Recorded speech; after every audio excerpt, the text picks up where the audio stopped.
Of course. Here's your story rewritten with more vivid, emotionally immersive, and attractive language without cutting a single word. I raised my wife's kids since they were toddlers. Their real dad was never around. And then years later, he suddenly showed up just like that, and they forgot who truly stood by them. Now they're facing the consequences, and I refuse to bail them out. Hello, Reddit. I+ here. My name is Leonard.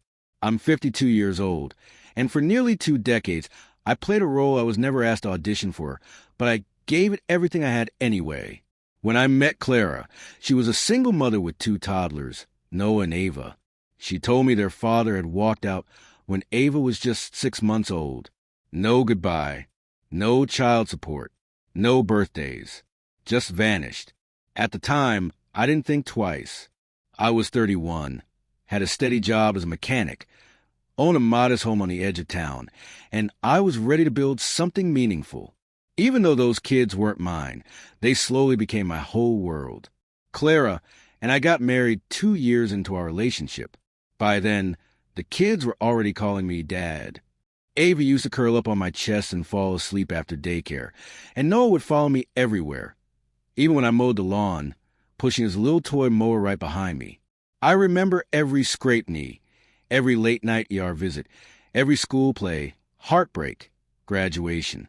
I wasn't perfect, but I showed up every time. Eventually, I legally adopted them when they were 10 and 12. Their biological dad, Jeremy, didn't contest it. We couldn't even find him.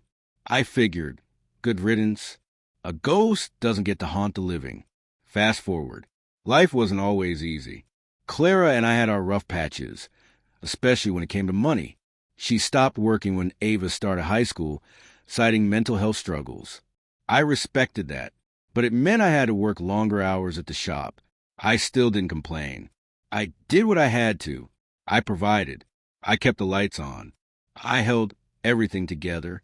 Even when Claire's affection began to fade, and her phone became more important than the person sitting across from her at dinner. About 5 years ago, something shifted. Noah, who was 20 by then, began pulling away. Ava, 18, grew cold. I chalked it up to teenage growing pains. I thought they were just carving out their identities. I kept telling myself, they'll come around. They always do. What I didn't know was that Clara had reconnected with Jeremy. He'd resurfaced out of nowhere, fresh out of rehab, supposedly getting his life together. He sent her a message on Facebook.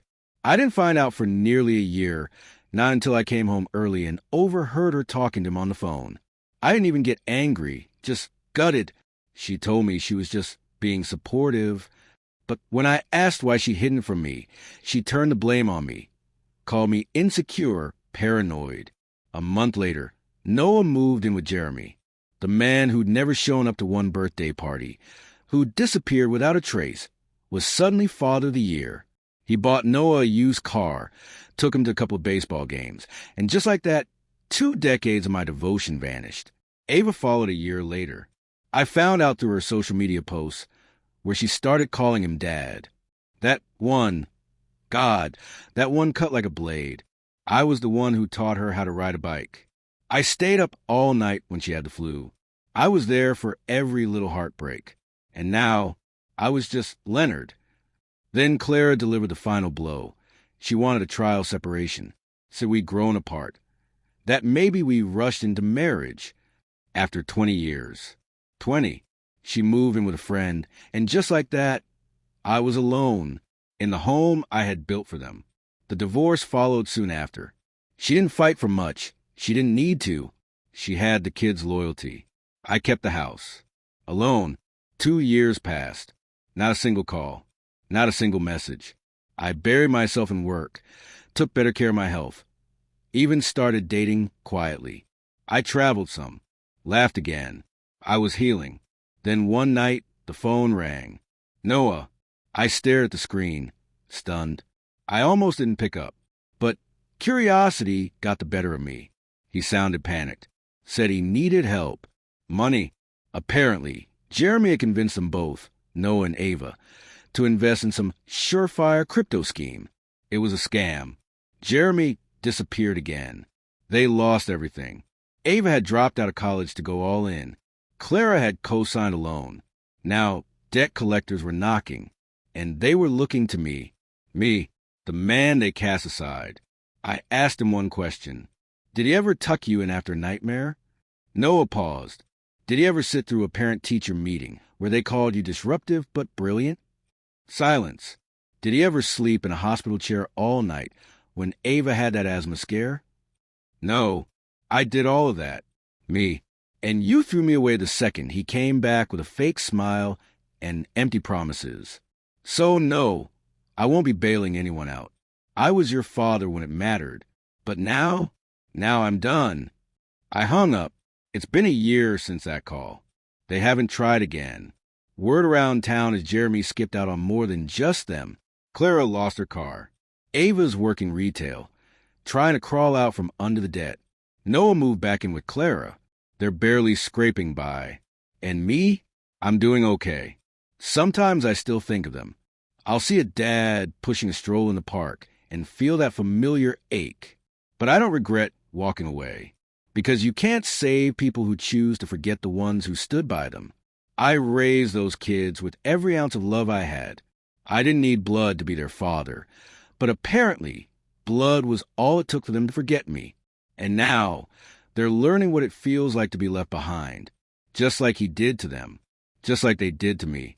But this time, a few months after that call, I heard a knock at my door. It was Ava. She stood there, arms crossed, thinner than I remembered. Her eyes were tired, haunted, not the bright, fiery young girl who once sprinted into my arms after winning that middle school writing contest. No makeup, no fake smile, just a hollowed-out version of who she used to be. Can we talk? She asked. I didn't say a word, just stepped aside and let her in. She walked into the living room like it was a museum, afraid to touch anything. The pictures were all still there, including the one from her first day of kindergarten. She stared at it like she'd seen a ghost. I miss this place, she whispered. I stayed silent. She sat down on the edge of the couch, hands trembling, and then, out of nowhere, she broke. He said he was going to take care of us, she sobbed. Said he'd changed, told us you never really loved us, that you just stayed out of obligation. She buried her face in her hands. I believed him, Leonard. God, I believed every word. I felt everything I tried to bury rise to the surface. The betrayal, the heartbreak. But I didn't interrupt. I was angry, she went on. At Mom, at you, at myself. I thought if I gave him a chance, maybe I'd finally understand why he left, why he came back. But he never changed. He just wore a different mask. He ran again, didn't he? I asked. She nodded, left us with nothing, took the last of the loan money and vanished. Noah had to sell his car. Mom's drinking again. And me, I sleep on a couch that isn't even mine. She wiped her eyes and looked up at me. I don't deserve anything from you, Leonard. I know that. I know what I did. But I need you to know you were the only real father I ever had. I just didn't realize it until it was too late. And in that moment, I realized something too. I wasn't angry anymore. Hurt, yes. Betrayed, absolutely. But under all that, I still cared. Not in the old way. Not unconditionally. Not blindly. But in the way a man does when he knows he gave his best. And a part of him still wants him to be okay. I didn't say much that day. I told her I appreciated her honesty. But I wasn't ready to dive back into their mess. I'm not here for money, she said as she stood to leave. I needed to say it before I couldn't anymore. She walked to the door, then turned back one last time. If you ever want to talk, or just sit somewhere quiet, I'll be around. I'm not asking for forgiveness. Just maybe someday you'll believe I meant what I said. Then she was gone. Epilogue. 2 years later. Life moved on. Ava eventually went back to school. She got a part-time job at a library. Lives in a shared apartment. She still sends me letters, real ones, handwritten, every few months. No asks, just updates. Gratitude. Noah, still distant, still bitter. I don't know if he'll ever come around. Clara, I heard she filed for bankruptcy. She never reached out. I don't think she ever will. As for me, I rebuilt. I met someone new. We're taking it slow. For the first time in years, I laugh again. The house feels warm again. Sometimes I think about taking down those old photos, but I never do, because they're not just relics of pain. They're reminders of who I chose to be, even when no one else did. I wasn't their father by blood, but I was their father when it mattered. And in the end, that's enough for me.